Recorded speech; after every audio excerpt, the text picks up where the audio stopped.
I think consistency is the key. So আমি আসলে throughout this academic life consistency maintain করার চেষ্টা করেছি.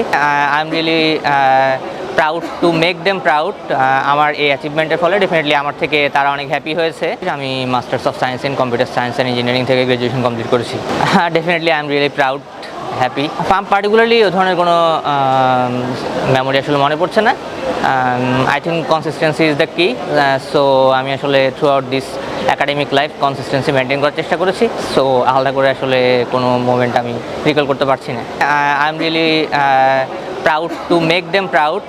আমার এই অ্যাচিভমেন্টের ফলে ডেফিনেটলি আমার থেকে তারা অনেক হ্যাপি হয়েছে। সো পার্সোনালি আসলে আমার মধ্যে এত ইমোশন কাজ করে না, বাট আমার প্যারেন্টসরা রিয়েলি হ্যাপি। বাট যেহেতু এখানে একটা কনভোকেশন প্রোগ্রাম হচ্ছে, সো এটা আসলে হচ্ছে যে 4 ঘন্টা একটা রুমে একটা চেয়ারে এক জায়গায় স্ট্যান্ড স্টিল বসে থাকে, তাদের জন্য বেশ ডিফিকাল্ট ছিল। দ্যাটস হচ্ছে যে আমি আসলে তাদেরকে আনিনি।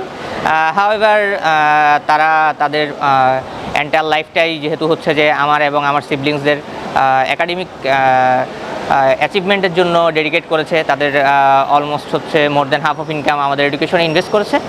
সো ডেফিনেটলি হচ্ছে যে I am really grateful to them. সহপাঠী শিক্ষক ডেফিনেটলি ব্র্যাক ইউনিভার্সিটি বাংলাদেশের one of the most top and prestigious university.